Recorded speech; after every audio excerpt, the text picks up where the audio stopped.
sort of strikes with regard to your own power source.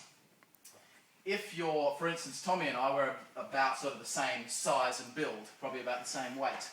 So that's a good reference to how much power you should be getting. If, for instance, it's very hard for really, really big, like I got this one student from Norway, he's basically your classic image of a Viking. He's just massive. He's got shoulders probably wider than yours, but he's also this tall, and he's just cut and ripped. Like, he holds his arm out like this, and I was demonstrating this one thing one day where I had to push his arm down for some reason, and I went, now when I push his arm down, I ended up hanging off his arm, and he's just standing like, what are you doing? And then I lost out because it was like this. We'd just been doing loads of training, so we're all sweaty. I'm like this. He's got 60 kilos of pressure going that way, and I slipped and just went boom, straight up, severed my whole tongue all around the edges. I couldn't eat for about a week after that.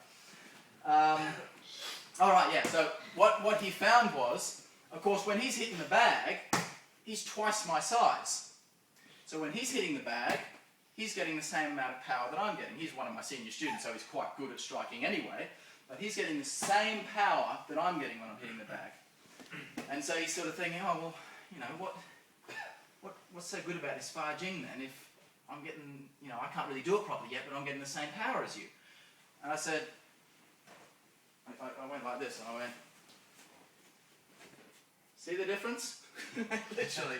And he just went, and then I said, how much can you bench press? And he said, 160 kilos. I said, I can do 60. And he went, I just went on, light in his head. He finally realised if he had the movement that I had with his body size, people would be dead with one. You wouldn't even want to take the shot through the bag, sort of thing. So that's the principle you've got to keep in your mind. If you're a massive, you know, one of those sort of guys, and you're hitting the bag thinking, oh, yeah, I'm getting some good force, it doesn't necessarily mean you've got it yet, because you should be getting 5 times more power than, you know, someone with smaller power. So, okay, yeah, let's just go back to that. Bang, straight in. This kind of thing. Okay, have a go.